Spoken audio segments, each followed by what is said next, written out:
Okay. Are you ready? Yeah, I think people have joined now. It's 4 minutes past the hour. So welcome. My name is Flemming Rose. On behalf of the AHA Foundation, I want to welcome you to the second in a series of Ayaan Hirsi Ali Dialogues.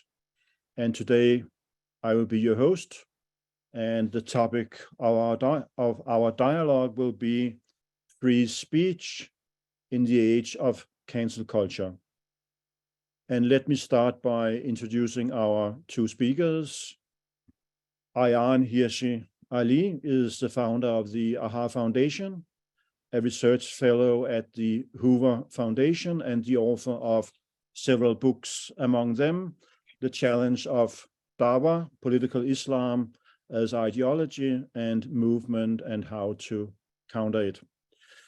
Winston Marshall is the host of the Spectator podcast, Marshall Matters, a musician and former member of the band Mumford and Sons, which he quit 2 years ago so that he, in his own words, could exercise free speech about politics without involving former bandmates. People in the audience are welcome to forward questions in the chat section, and then we'll see if there will be time to answer them toward the end of our conversation. So let's start. First, I'll kindly ask Ayaan and Winston to say a bit about how they got interested in free speech. Ayaan, maybe you'll go first. Great. Thank you, Flemming. Good to see you again. Good to see you. Thank you. And it's always wonderful to see Winston. So my experience with free speech and say initiation into free speach is not at all abstract. I lived as an immigrant in the 1990s in the Netherlands, and having grown up in Somalia and lived in Saudi Arabia and grown up as a Muslim, my first 8 or so years in the Netherlands was a place where they explained, the Dutch, my fellow students and friends, they explained to me what free speech was and the value of free speech. And I would tell them, but what about religious sentiment? And they would say, well, who cares about religious sentiment? And then, of course, after 9/11 happened, I commented on 9/11. And I had said, the 19 men who attacked the Twin Towers and the other monuments in the US, that they did it out of religious conviction. And it was then that I was asked first by my very polite, highly civilized fellow Dutch colleagues, friends, to say, maybe you shouldn't put it that way. Maybe you shouldn't say that. And then my fellow Muslims, at the time I identified as a Muslim, were in fact threatening to kill me. And I didn't stop there. I also made a connection between the way women are treated in Islam, and in particular immigrant women who lived in the Netherlands, and sort of the backwardness that the Muslim communities in the Netherlands were suffering. And that induced more people to get really enraged and very, very angry. And so I had Dutch white majority community, mostly Christian or atheists, trying to silence me for my own sake and to keep things between the majorities and the minorities polite and smooth. And I had my fellow Muslims literally threatening to kill me. And this only got worse after I had made the notorious film Submission with Theo van Gogh in 2004. And for those who don't know what happened, Theo was slaughtered in Amsterdam on a Tuesday morning when he was going to work. He was shot, he was stabbed. The killer tried to behead him and then left a note for me. And this was only about expression. We had made a film. That's all we did.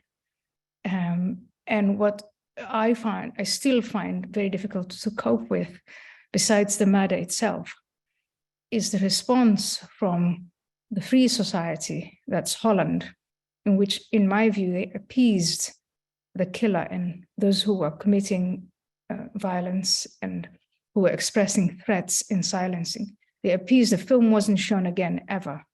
I had to leave the country. It was shown on Danish television. It was shown on Danish television. I have to say, the Danish were very different at that time. You had your own experience with cartoons and things like that. But the former Prime Minister, Anders Fogh Rasmussen, a man I still admire, he stood his ground. But for me, that's my history with free speech, is that I came to a free country. I was educated in free speech. I actually practiced it. And when push came to shove, I was told, well, it's better actually if you just, cool it down. I think, in fact, we learned a lot from you, Ayaan, as somebody coming from the outside into a free society, about why free speech matters. And Winston, what about you? I mean, how did you get into the issue of free speech? Why did you get interested in the issue of free speech? Well, my personal story pales in comparisons with Ayaan's, and actually, Ayaan wrote all of this in her book Infidel, which I'm sure most, if not all, of the viewers will have read. It's just a very important book, and not only what happened in Netherlands, but what preceded in Somalia and her experience there, and where there's sort of crossover with me, and I think probably, I know it would have been, I would have read her book before because my grandma gave it to me. But in the creative industries where I work, the first hint to me of free speech being under threat was through when it crossed with Islam in different ways, and that's very obvious when it comes to, let's say, the Manchester Arena bombing, where you had Ariana Grande performing, and this is 2015, I think, if I'm not mistaken. It was 2017. But there was the Bataclan as well, and these were all venues that I'd been to. At the Manchester Arena, I played a couple of times. My cousin had even worked as on the merch stall when she lived in Manchester. My family's from some of my family's from Manchester, but and then of course more recently with Salman Rushdie and his experiences in upstate New York. That was my sort of early sort of appreciation for, in my world that I lived in the creative, in the music industry, free speech being threatened. And then with that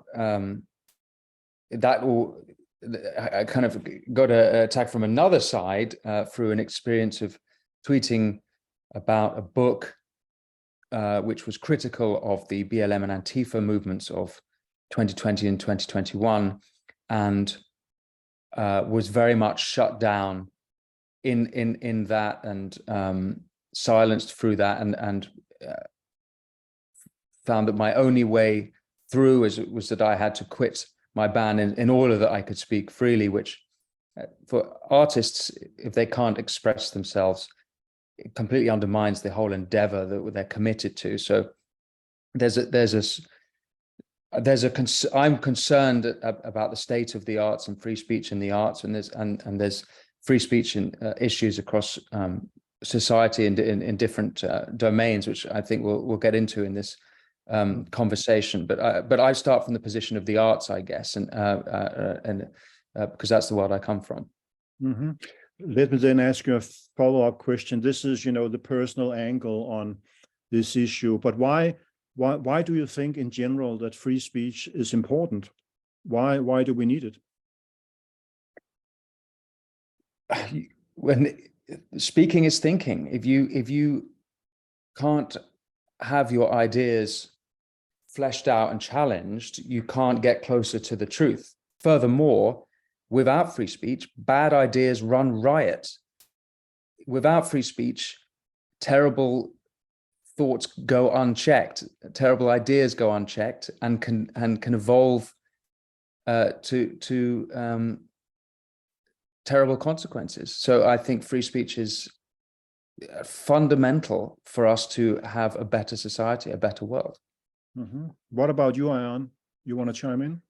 Yeah, I mean, I agree with everything that Winston said about why free speech is essential. I think it's the lifeblood of a free society. I think that society actually can't call itself free unless it has and protects free speech. And free speech, as you notice, again, if I compare, my early childhood and teenage years when I lived in tribal societies or societies that were religious, where there was no free speech and it wasn't protected by law. And then I came to societies that are free. What distinguishes these societies is not only that free speech is accepted as the anchor point, as the lifeline, but that it's also protected by, it is the law. In the United States, we have the First Amendment. And a lot of people from Europe think it's very extreme. And it may be extreme, but I mean, if you look at all the different trade-offs, which type of speech do you think the government should silence?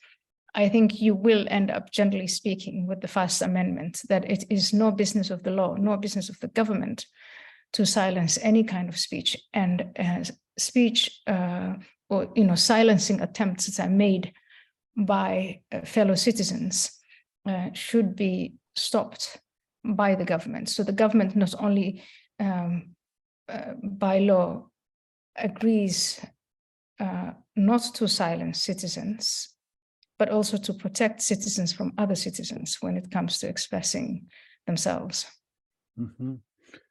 And then let's move on to cancel culture. And one interesting thing about cancel culture is that it's quite unique in the sense that, as Ayaan indicated, throughout history, it's basically government that has represented the biggest threat to free speech. But when it comes to cancel culture, maybe not so much, but we'll get into that and talk about, what is it? Does it represent a danger to free speech? And if that is the case, then why? And let me just provide you with one definition of cancel culture that I found in an encyclopedia. It says, cancel culture is a culture in which those who are deemed to have acted or spoken in an unacceptable manner are ostracized, boycotted, or shunned. To me, that doesn't represent anything new. That's the way human beings and groups have responded to opinions and speech that they don't like or disagree with. So I guess my question is, why single out cancel culture as something specific if in fact it represents, something eternal and universal when it comes to censorship and shutting down speech that we don't like? Winston, maybe you want to go first? I have to reject that definition of cancel culture, because that would mean, let's say, being sentenced to prison time for murder would count as cancel culture, and that's simply not what it is. Cancel culture, I think you'd be more specific, is perhaps punishment or professional or social punishment for reasonable and legal opinions which go against popular orthodoxy. Perhaps that's closer to a definition. But who's to define what a reasonable opinion is? Can humans be reasonable at all? That's a good question. I don't know how to define that. I think you said the word legal, but go on. Yes, go on. I said reasonable and legal, but that's more important. Yeah, because reasonable is, of course, has to do with taste, maybe, or norms, and people can submit themselves or subscribe to different norms. I think the danger is that if you if you talk about reasonable ideas, then it becomes a question of taste. And if you can it's somewhat subjective. qualify an opinion as unreasonable, then it's by definition doesn't have a right to existence. Yeah, okay. Well, so then maybe we can try and work out together what a definition is. But there are some great historic examples. Like you could take Galileo, who went against the church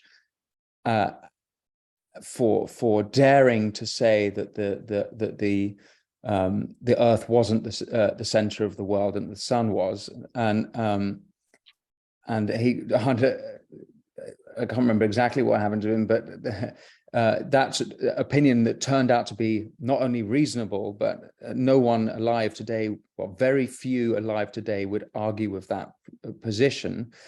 Today, the sort of opinions that will have professional social repercussions include defining a woman as an adult human female. If you look at someone like Maya Forstater, or in the music industry, Chris Potter from Elbow, or I mean, there's many people, and these are not offensive positions. They're scientific positions. Stating truth will actually can get you in all sorts of trouble. Yeah, cancel culture is certainly not a new phenomenon. It's a new name for a very ancient phenomenon. Socrates obviously is a famous example. If you read de Tocqueville, he just in Democracy in America, I think that's 1832-ish or 1830s. He's describing what happens where it's a phenomenon where people are happy to discuss ideas, and then at a certain point, the mood of a group changes, and those ideas become almost sacred, and anyone who goes against them needs to be ostracized from the group, and he calls it the tyranny of the majority. So this comes up again and again through time, and it's now perhaps having a fever pitch and a sort of hysteric pitch, perhaps for various reasons, like maybe it's the technology of social media, or there's various reasons why it's happening so quickly and so often, but it's certainly not a new phenomenon. Yes, it's definitely an old name, a new name for old phenomena, all ways of doing things, of censorship, of tribalism, of collective emotion, people being offended by, and you just fill in the blanks. And there's just, yes, technology is part of it, where you have tools to very quickly organize and silence the individual who's accused of being offensive. And I think what's probably unique about present-day cancel culture or present-day censorship is that it's emerging out of universities. Universities were supposed to be the establishments where you go and learn how to think. And in fact, almost all uprisings in any given society come from universities, and it's usually students trying to broaden the minds of society. And it's paradoxical that if you look at cancel culture today in Western society and these universities, it's students organizing themselves to narrow the minds of fellow students and wider society. And that's what's really remarkable about cancel culture to me. Fleming said in your last question, you said that historically it's been top-down, sort of governments imposing restrictions on speech. But what Ayaan's point there is actually really it's not just in universities, but across society, where it's from the ground up that free speech is happening. It's where it's almost like a bottom up, bottom up, yeah. Bottom up censorship, yes. where it encourages self-censorship. So it's coming from both sides, and I do actually think that's, because I do think that there's a whole other conversation to have about governmental censorship. And in the last 6 months, if you've been following the Twitter files, this is a serious thing. And Ayaan earlier mentioned the Bill of Rights and First Amendment. That's has been under serious jeopardy over the last few years in America. The government have literally been working with big tech to suppress speech through COVID, etc. But the phenomena that I've experienced in my personal life, and then I think this would apply back to Ayaan's experiences in Somalia and the Netherlands, is that it's not from authoritarians from above; it's authoritarians from below. Or people organizing, people scaring people into saying the wrong thing, and whether it's look, it doesn't compare to what happened to Thea van Gogh, Ayaan's former the director of the film she worked with, which is a horrific incident. But you're seeing self-censorship and for fear of people losing their friend groups, losing their social groups, and you can't underestimate how big that is. And there's another thing: you also lose your careers.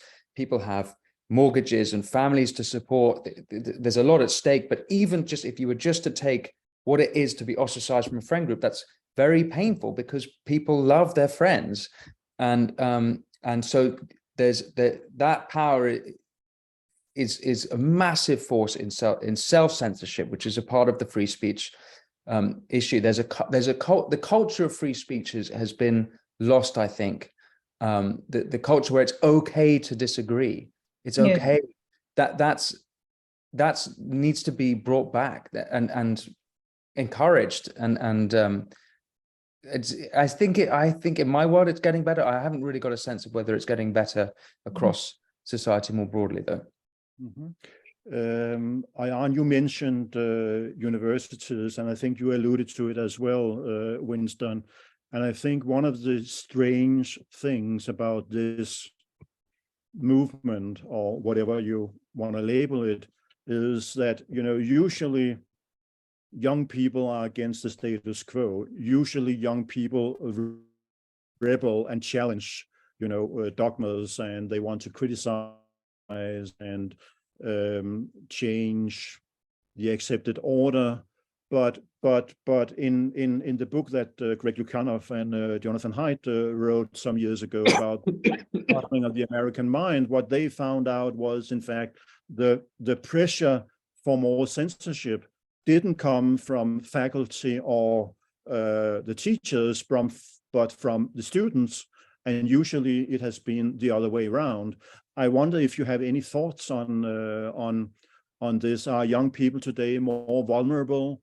Are emotions becoming an argument against words that might feel offensive, or what do you think? I think that I want to build on what Winston said earlier, just now, in trying to grapple with the question of in what ways is cancel culture dangerous to free speech. And I think the first one that Winston, you set out, was this bottom-up nature of censorship that we are seeing now, that we call cancel culture. And what I find particularly dangerous about it is that culture drives law. So if you have enough people that are willing to organize and are driven enough, they will, especially in a democracy, get majorities to change the law. And we've seen attempts at changing laws in free societies, in Denmark, in Scotland. I know there have been attempts in the Netherlands, they failed. All over the free society, you've heard of this phenomenon called hate speech. And this is a bottom-up phenomenon, people claiming to be offended and then trying to transform that into law. The second one, Winston, is when you said, I'm not going to compare is to what happened to Theo van Gogh. That was quite something gruesome. You're absolutely right. It is gruesome. And at this stage, there are no comparisons between just, losing your job and losing your head. Mm-hmm. But there is a different comparison that I think is of interest, and it's this one. Very often when a gruesome act, a heinous act of terrorism is carried out in the name of Islam, Muslim masses are always asked, why are you silent about this? And so the comparison then lies here in where, as we watch people being silenced in cancel culture, scientists, activists, university professors, people in the art world like you, Winston, singers, artists, etc., it becomes acceptable. The masses get frightened.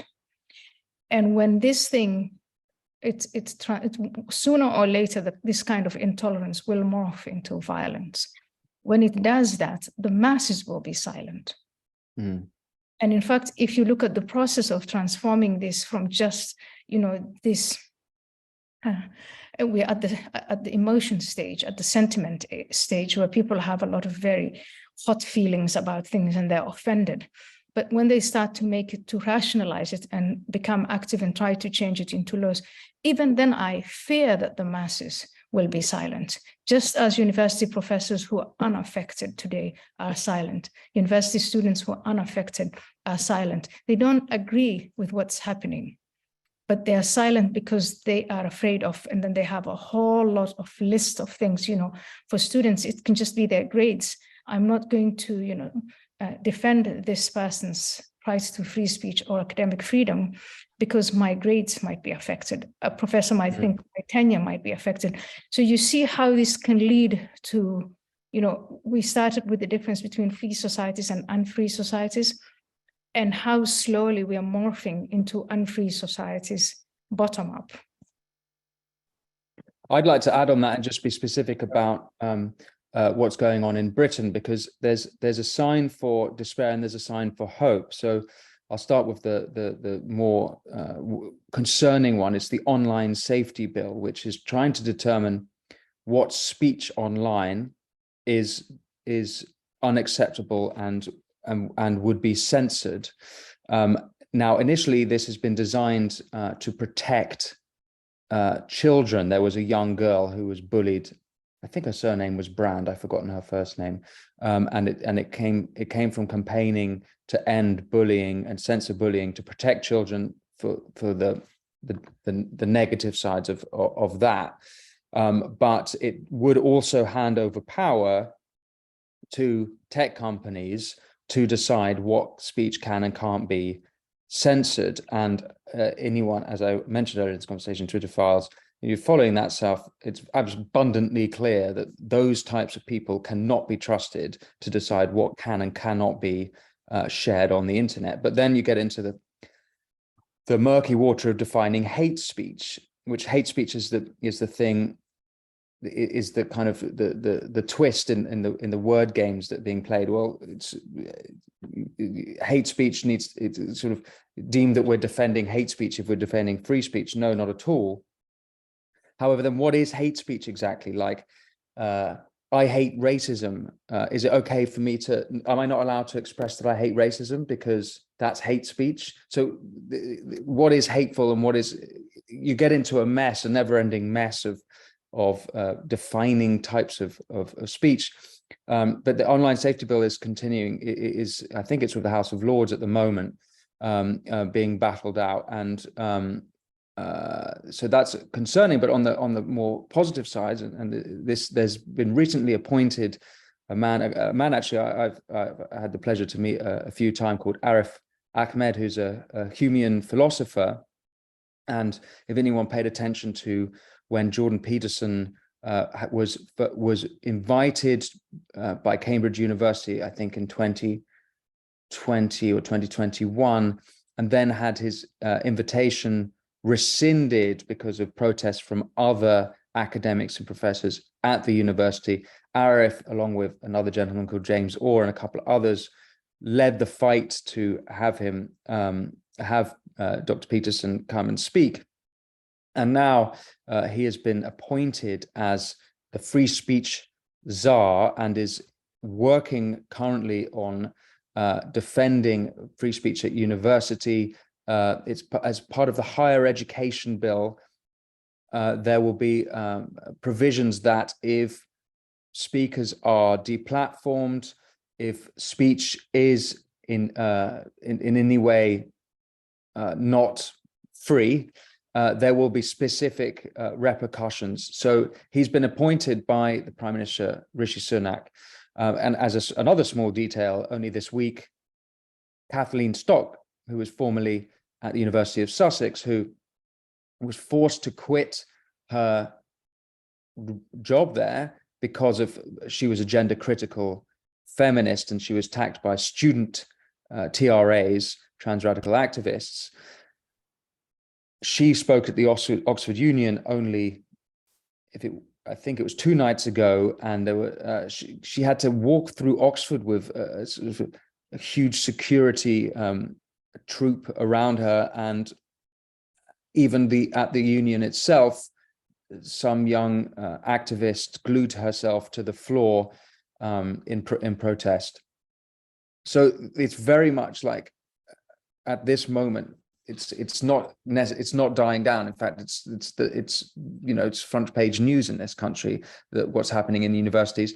But Rishi Sunak came out in support of Kathleen Stock's right to free speech, which is a significant thing. So actually, we talked earlier about government shut down free speech. Well, at least here's some indication that our government, despite the online safety bill, which also came under a conservative government that started under Nadine Dorries and Boris Johnson, it started under conservative government, yet we have a conservative prime minister who's also understands the importance of free speech. So it's a very complex, it's not clear exactly, it's not black and white where everyone is. It's a very messy situation legally in this country.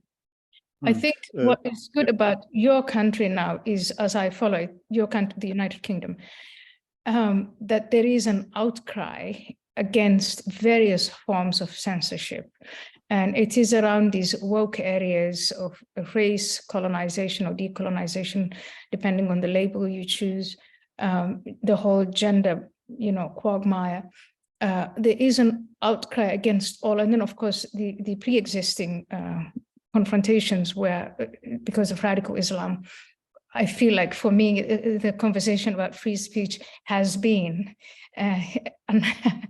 unfortunately, it still continues. So in the United Kingdom, other parts of Europe, I feel that there is an outrage. Hopefully this outcry is going to become a proper uprising, and these silent majorities will come out and speak up. And in that sense, yes, I'm hopeful. I'm also hopeful when it comes to the US. There are very small things that happen that could change the winds, like the experience that this company is going through called Bud Light. That's now become a verb, to be Bud Lighted. So I think it's not just hopefully companies that will be Bud Lighted, but universities can also be Bud Lighted. My husband and I are involved in the establishment of a university called University of Texas in Austin, where we are going to, it's all based on, free speech and academic freedom, which is the point of universities. And I think that if people, and here's where maybe the market might help, where more and more people express their outrage through peaceful means, starting other establishments, protesting, as you described, with, lobbying the government of the day to protect free speech, the more hope I see then. So I didn't want to just paint a very dark picture, but I am very, very alarmed. I would like to just touch on the Bud Light thing, because some detractors will say that is cancel culture coming from the right. Now, there is cancel culture coming from the right, and I'm happy to discuss that. There's a couple of cases in Britain. But on the Bud Light thing, that I think there's a distinction between cancel culture and which is targeting of individuals and boycotting of companies on moral grounds. And the slave trade was ended partly because the British people boycotted sugar, and so to try and undercut that heinous activity, and it was successful. And Bud Light are being boycotted because of their support of I guess essentially Dylan Mulvaney, who a lot of conservatives or right-wingers are not happy with how Dylan Mulvaney is persuading young people into a dangerous ideology, and they're I think rightly concerned with that issue. But I do think boycotting something is different from cancel culture. However, I will just mention, because it's also the right do also cancel people, and in Britain there's two examples. Firstly, there's a football player called Trevor Sinclair, who I used to watch growing up. He used to play for Queen's Park Rangers. He also played for England. And when the Queen died, he tweeted about his dislike of the monarchy as an institution, and called it racist, and that it endorsed slavery, which I happen to disagree with. But he was suspended from his work as a football commentator, a soccer commentator. Now that I think that's very unfair. He has a right to free speech. He can say what he wants. He can't be suspended for that. And those are essentially left-wing opinions that he was punished for. Similarly, at the coronation of King Charles III, only last month or 2 months ago, various protesters were stopped from protesting, and there were various cases of people having the police stopping them from voicing their distaste and dislike of the monarchy.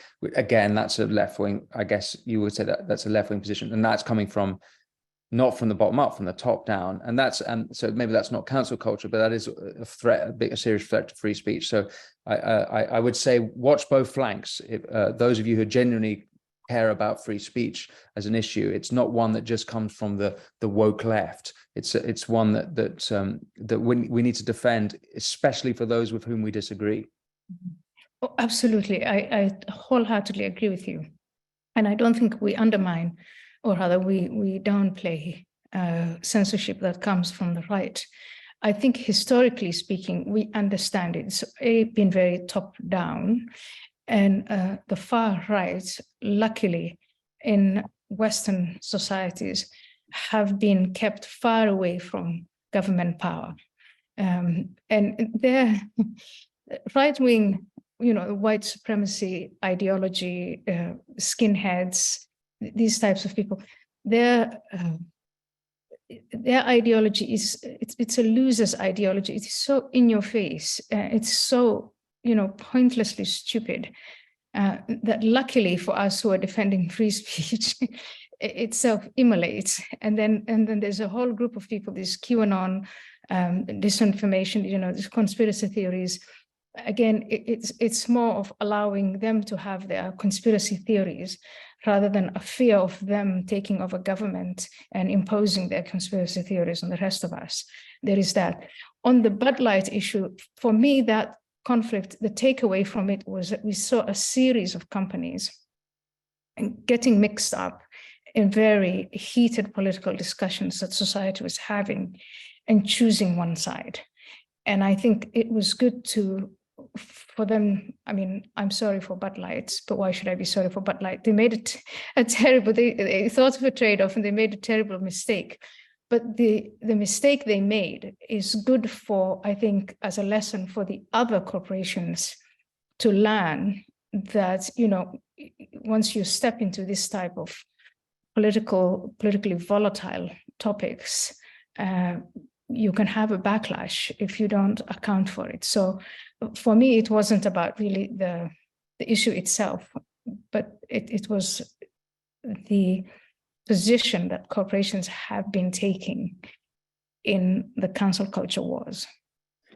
On a sort of personal note, and where I'm a little bit encouraged by it is through my personal experience of going through, I guess you'd say, a cancellation. But there were a lot of the sort of publicists advising, saying you have to apologize, you have to do all of this stuff, and they're totally unaware of the repercussions for doing that. And so I hope now it's clear that you can't, it's not as simple as playing along with the woke types. And you see this as well with it's particularly on the transgender critical stuff. It used to be a time where it's like, well, you have to condemn J.K. Rowling, but now we're at a point where, okay, you can go against J.K. Rowling, but there'll be another backlash. Yes. And so actually, instead of people, you're faced with a backlash either way. So you better take the backlash that you're prepared to stand against because you actually believe in the position. And that's somewhat encouraging. I mean, better no backlashes, or maybe not, but at least now people are forced to actually say what they think rather than going along with the nonsense. Yes. Mm-hmm. And I think competition, again, to stay with companies, yeah.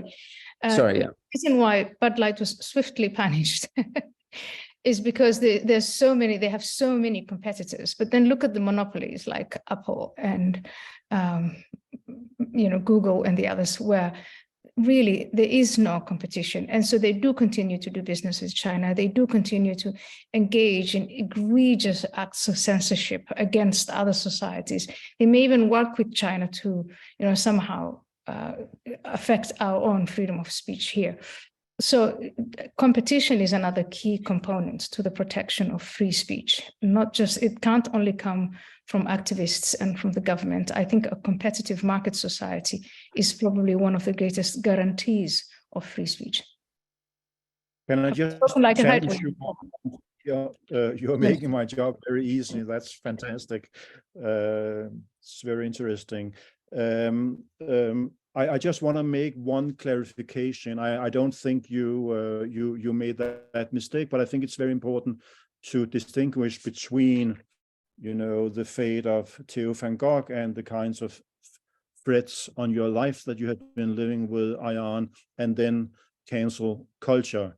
And the difference is that legally there's usually no crime involved. It's about social psychology, power, but it's very rare that it transcends the law. And there are people who are saying that, this is not about silencing people, but it's about accountability. We disagree with what Winston is saying or with what Ayaan is saying, and you have your right to free speech, but then you also have to be accountable for what you're saying. What's your reaction to that line of argumentation? Well, I mean, we've touched on it a few times because it's very subjective. Remember when you asked the question, what is reasonable, and who determines what is reasonable? So that is why we have, maximum protection of free speech. I think the First Amendment Bill of Rights in the US, that is the biggest and the best guarantor of free speech right now in a free society. And so that's where the line lies. If it's allowed by the First Amendment, then you have no responsibility to hold others accountable. But one very interesting thing here, this sounds provocative, but what's being described as free speech is really the right to offend, because people confuse good manners and civility with the conversation about free speech, and free speech is completely different. I think, Winston, when you were describing the situation that Galileo was going through, the church at that time was morally offended, and they must have considered his words hate speech. And so if you look at the history of protecting free speech, you can only come to the conclusion that it is the protection of hate speech, because the word hate is so subjective. It's an emotion. And so what is hateful to you might be, I don't know, someone else's love speech, or someone else's art, or someone else's political preference, or someone else's tribal practice. So that's what's protected. And in this country, we have a line where it's inciting violence is illegal. So I think it's just discerning between what is hate speech and what is actually inciting violence is a significant one. And I think that's a pretty good line. I'm quite happy with that being the law. Flemming, on your question about accountability, and that, yeah, you're right. One of the classic rejoinders for people who actually acknowledge cancel culture exists but seem to be in favor of it is that it's accountability culture. Well, to them, I say, disagreeing, if you hear something you disagree with, you challenge it. That's accountability culture. Accountability culture is not then sending death threats to people's doors. It is not then saying, we need to get them fired, we need to have them lose their job so that their life comes apart. No, it's the battle of ideas. You don't attack the man, you don't attack their lives, their families, which, by the way, bloody well happens. You attack the ideas, and anyone who's prepared to speak their ideas publicly, whether it's at a dinner table or on Twitter or in the public domain, they go into that knowing they're going to have their ideas attacked, and that's fine, because there should be enough good faith that we're all trying to work out together what the truth is, because we all basically want the same. Well, I like to think we all want the same thing, which is human prosperity, human flourishing. Yeah. Sometimes I think there are other factors at play. Maybe other people just want to tear things down, and that might be part of the so-called accountability culture. But accountability culture is challenging bad ideas. It is not tearing people's lives down. Well said. Winston, you spoke hopefully about this newly appointed free speech czar in the UK. I mean, what are your recommendations to him? What do you see as the paramount threats to free speech in the UK, and what could the UK government do, in fact, to promote free speech? So Arif Ahmed is specifically concerning himself with the state of universities, and I think it's at the Department of Students is where he's on the board of. So that's a serious, that's a big job in itself, and I'm not sure that his job would go further than that. And as I mentioned earlier in the conversation, I'm very concerned about the online safety bill and what that portends for online speech.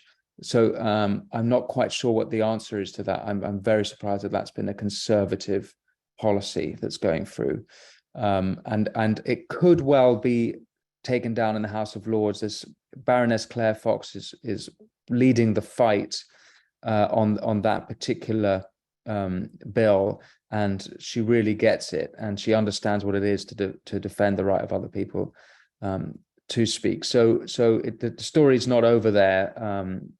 But when it comes to the issue of culture and bottom-up a threat to free speech, the only real antidote is courage. It's for people to go, you know what, I care more about the truth, I care more about my dignity, I care more about my soul, and I have a responsibility to stand by my convictions. And I think if the more and more people to do that, will come to a critical mass, and it will break down those sort of invisible barriers. Having said that, as soon as those are down, there'll be a whole other bunch of taboo topics around the corner. As long as there are humans, there will be taboo topics. So it's not going to end anytime soon. Well, what would your recommendation be, Ayaan? I would say speech start. Enforce the existing laws. I think I don't know UK law very well, but I am aware of a lot of adornments that have, all sorts of, equality laws and things like that have been put in place. Winston just mentioned the Social Media Protection Act. Because of all these subsets of regulations and laws, and I'm sure there's a forest of them in the UK, as is in every other country, that maybe those things have to be reviewed, and where they are an obstacle to free speech, removed. It's as simple as that. And then I think right now universities get a lot of money from the government. That government should be tied, or that money should be tied to the respect for free speech, and not just respect, but really the respect for free speech. A professor walking on campus, followed by, as you said, a troop of security people. That's outrageous. That should not be able to happen anymore.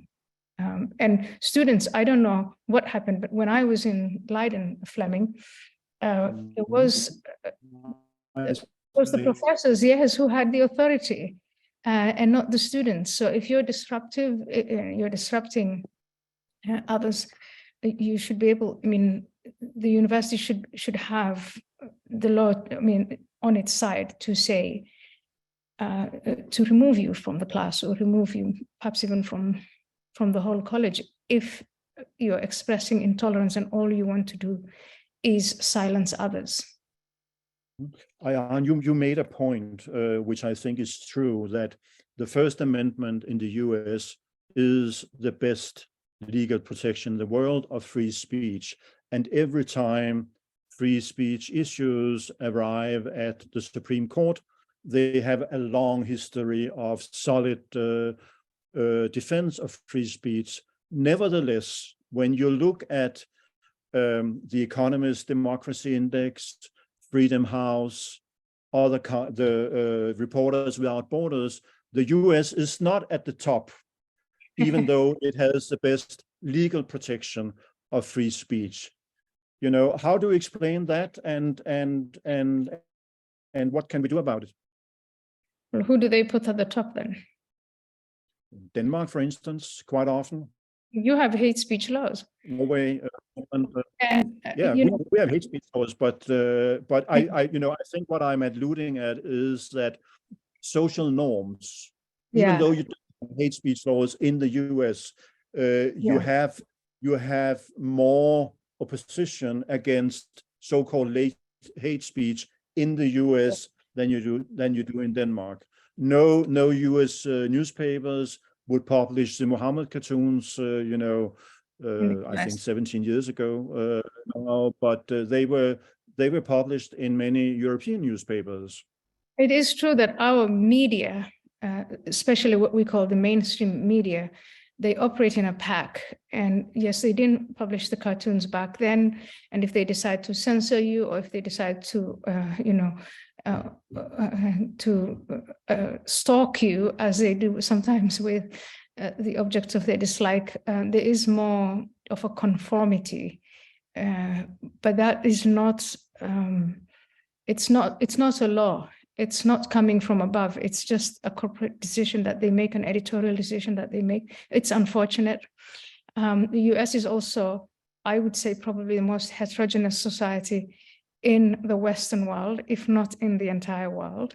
And so the likelihood of members of society identifying themselves along all lines of groups and tribes, and that's much, it's a lot more than in a homogeneous society like yours, Flemming, in Denmark or in Sweden or in any of the other Northern European countries.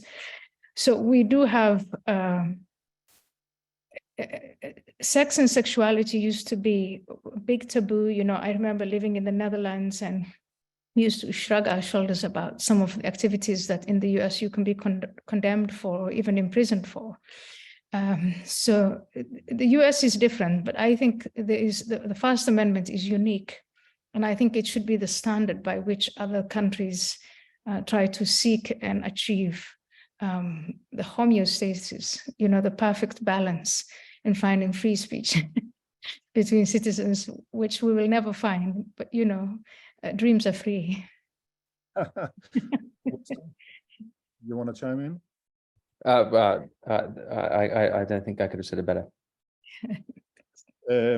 Then we have, 3-4 minutes left. I want to ask you about cancel culture and how it works in different societies. I mean, are there differences between how it is playing out in the UK and in the US? I mean, you have lived, or you are visiting both countries every now and then. I mean, do you identify any differences or maybe similarities? Go on, Winston. There are some differences on specific issues. I've noticed one difference and I brought it up a couple of times, but on the issue of the trans debate, which there's a lot of people who've been cancelled for, and there's a long list, but I've already mentioned J.K. Rowling or Craig Potter, Maya Forstater. There's a guy called, in the music industry, there's a guy who formed Spitfire Audio and had to resign from his own company for expressing gender critical opinions online. But I've noticed in that country that it seems to be very split left, right in America. Whereas in this country, it splits up the right and it splits up the left, a bit like Brexit did. And so it's kind of coming from all different directions, and legally it's going in the right direction and being gender critical. Even though there's been a lot of repercussions, it seems to be going in a slightly better role. I don't get the impression that's the same story in the US, but perhaps that's not quite an answer to your question. It's a very sort of specific difference. I'm not sure I can speak to the differences. There actually seems to be more similarities. A lot of it's playing out through social media, and it's a lot of it's playing out through over progressive causes. I want to really put, I'm so glad you brought up the transgender debate, because hiding underneath the transgender debate is things that are being done to children. For instance, underage children having parts of their bodies removed, being subjected to puberty blockers and other very dramatic, irreversible damage. I borrow that title from Abigail Schreier, who has written a book just zooming on that alone. And I think in the free speech debates, children cannot speak for themselves.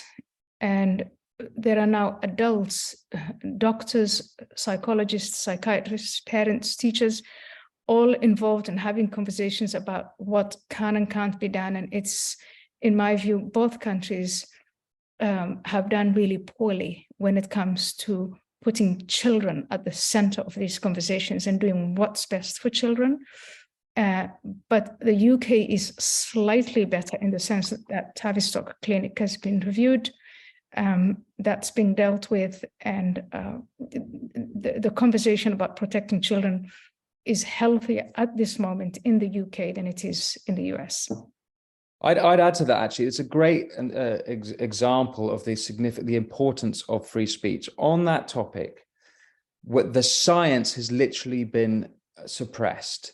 It's something like over 80% of gender dysphoric kids are gay, and something like over 85% of gender dysphoric kids are autistic, and the majority of them, so according to various studies, grow out of it and as they come of age. But by suppressing that sort of knowledge, that science, if you want to call it that, what you then you have, as Ayaan has said, irreversible damage, the infertility for these, you're ruining these lives of these children. So that's a great example of why, to the first question you asked, why is free speech important? Free speech is important because you have, it's the most horrific thing. If you actually look into what's going, if you look at the photographs of the surgeries, just heartbreaking. I challenge you to look at that stuff and keep dry eyes. And that's happening in our society on our watch. It's our duty to stop that. It's evil. And so it is worse than female genital mutilation, worse than anything I've ever seen. And it's for children, it's happening to children, and we are silent. And we are supposedly first world, free societies that exports the notion of human rights to other countries. And we are really failing. We're all standing by. And that is because freedom of speech has been shut down.